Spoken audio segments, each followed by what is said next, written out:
একজন মহিলা কমপক্ষে চারজনকে জাহান্নামে নিয়ে যাবে। কয়জন? চারজনকে। বলেন কয়জন? মুখস্থ করেন, চারজন। তার ভিতরে আপনি আসেননি, আমি আসিনি, হিসেব করেন। সর্বপ্রথম একটা মেয়ে যখন জাহান্নামে যাবে, আল্লাহ তাআলার কাছে বলবে, আল্লাহ আমি তো জাহান্নামে যাইতেছি আমার অপরাধের কারণে আল্লাহ, কিন্তু আমি যখন এই অপরাধ করেছি, আমি আমার বাপের বাড়িতে ছিলাম। যখন বালিকা হয়েছি তখন আমার বাপের বাড়িতে ছিলাম, আমার বাবার বাড়িতে ছিলাম বিবাহর আগ পর্যন্ত। আল্লাহ আমি এইগুলো গুনাহের কাজ করছি, আমি বেপরদায় চলছি আল্লাহ, আমি গান বাজনা করেছি, আমি বেহায়া গুনায় চলেছি। আমার বাবা হাজী সাহেব, আমার বাবা মাস্টার, আমার বাবা হুজুর আমাকে কিছু বলেনি। এত দামি দামি কাপড়, ছোট্ট ছোট্ট কাপড়, আর সব কাপড় হুজুরেরা মঙ্গা করছে। সব কাপড় কারা? হুজুরেরা। সস্তা জিনিস কি করছে? দামি বানাইছে, বড় বড় যুব্বা বানাইছে, হুজুরেরাই কাপড়ের দাম বাড়াইছে।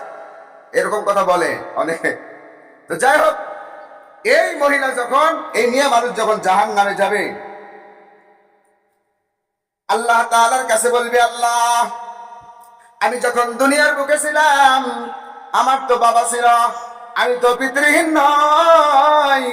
আমার বাবা আমার গুনাহের কাজ করা দেখে বরঞ্চ সে আরো উৎসাহ পাইছে, আনন্দ পাইছে, আমাকে বাধা দেয় নাই।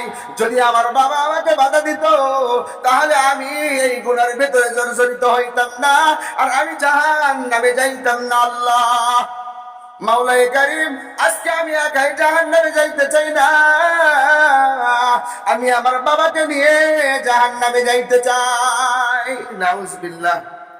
আল্লাহ রাব্বুল আলামিন ডাক দিয়ে বলবেন, রে ফেরেশতার দল, ওই বেঈমান নাফরমান পিতাকে সন্তানের সামনে হাজির করে দাও। আর এই সন্তানকে হুকুম দিবেন, ও সন্তান তোমার পিতা মাতাকে আজকে পারাইয়া লাথিয়া জাহান্নামের ভিতরে নিয়ে যাও। নাউজুবিল্লাহ।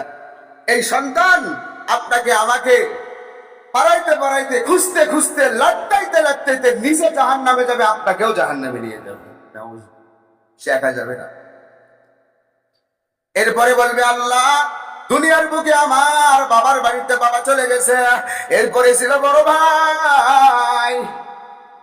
এই বড় ভাই আমাকে কিছুই বলে নাই, আমি গুনাহের কাজ করছি। আল্লাহ মাওলায়ে কারীম, সেই দিন যদি আমার বড় ভাই আমাকে নিষেধ করত, আমাকে টাকা পয়সা না দিত, আমাকে যদি উৎসাহ না করত, আমি এই গুনাহের কাজ করতাম না, স্কুলের ভিতরে গিয়ে নাচতাম না, আর বেহায় বনাই চলতাম না।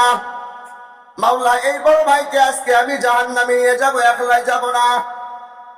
আল্লাহ তাআলা এই বড় ভাইকেও হাজির করে দিবেন। এই একজন মহিলা এই বড় ভাইকে নিয়েও জাহান্নামে যাবে। বাবার বাড়ির হিসেব শেষ, এইবার স্বামীর বাড়িতে গেছে। আল্লাহর কাছে বলবে, আল্লাহ বাবার বাড়ি থেকে স্বামীর বাড়িতে এসেছি, এই স্বামীর বাড়িতে আমার একজন স্বামী ছিল, আমার একজন অভিভাবক ছিল, আমার একজন গার্জিয়ান ছিল। মাওলায়ে কারীম, আমার স্বামী আমাকে বেহায়াপনা, বেপরদায় চলেছি, মাওলা গুনাহের কাজ করেছে। আল্লাহ আমার স্বামী আমাকে বেপরদা করে মানুষের সামনে নিয়ে গেছে, আল্লাহ জমির ভিতরে নিয়ে গেছে, আল্লাহ শহরে নিয়ে গেছে, বন্দরে নিয়ে গেছে, এইরকম ভাবে বেপরদা কইরা আমাকে চালাইছে। মাওলায়ে কারীম, আজকে আমি একাই জান্নাতে জাহান্নামে যাইতে চাই না।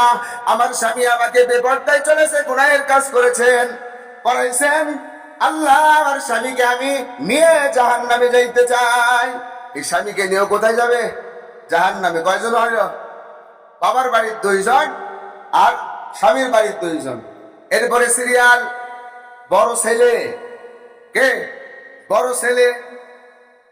আল্লাহ আমি বেপরদায় চলেছি, গুনাহ করেছি, আমার ছেলে সব কিছু বুঝতো, আমাকে বাধা দেয় নাই, বলে নাই। আল্লাহ, এই সন্তানকে নিয়েও আমি জাহান্নামে যাইতে চাই। অনেক বর্ণনা এসেছে তার শ্বশুরকেও নিয়েও যাইতে পারে। শ্বশুর কার মতো? বাবার মতো। বাবার বাড়ি থেকে আসছে, কি বলে যে এখন আপনিই তার বাবা, হাতে তুলে দেন, কি বলে যে বিয়ে মশাই আমার সন্তানের এখন বাবা আপনি। এজন্য শ্বশুররাও রেডি থাকেন। বেহায় পোড়া চালাইতেছে সন্তান, আপনি কিছু বলেন না, রেডি হন, আপনিও একজন গার্জিয়ান। এজন্য সবাইকে সতর্ক থাকতে হবে যেন জাহান্নামে আমাকে না যাইতে হয়। নিজে আমল করতেছি এত কষ্ট করে জান্নাতে যাওয়ার জন্য, অন্যের জন্য যেন জাহান্নামে যাই, এর চাইতে হতভাগা আর কপাল পোড়া আমাদের মতো আর কে হয় নাই। এজন্য নিজে বাঁচেন, অপরকে বাঁচান। এজন্য মা বোনদের উপরে যদি হজ ফরজ হয়ে থাকে তাদেরকে হজ করান। ওই দিন বলবে আমারও হজ ফরজ ছিল, এই 4 জন ব্যক্তি আমাকে হজ করতে দেয় নাই, নিজের স্বামী করতে দেয় না, বাবাই করায় নাই, তখন আপনাকে আমাকে বিপদে পড়তে হবে। এজন্য যদি তাদের হক থাকে হজ করার, তাদেরকে হজ করাইতে হবে। যদি কুরবানি দেওয়ার মতো সামর্থ্য থাকে তাকেও কুরবানি দিতে হবে। যদি যাকাত দেওয়ার মতো তার টাকা থাকে, সম্পত্তি থাকে, তাকে যাকাত দিতে হবে। এজন্য নিজে তো বাঁচতেছি, নিজে সবকিছু করতেছি, স্ত্রীর জন্য জাহান্নামে যাইতে হয়? সবকিছু আমার মাটি, আখেরাত, দুনিয়া সবকিছু আমার চলে গেল। এজন্য এখন আসেন, ধনীরা তো হজ করলো, এখন আমি আপনি গরিব, আমরা তার হজ করতে পারতেছি না, আমাদের কি হাল? আফসোস থাকে না অন্তরে?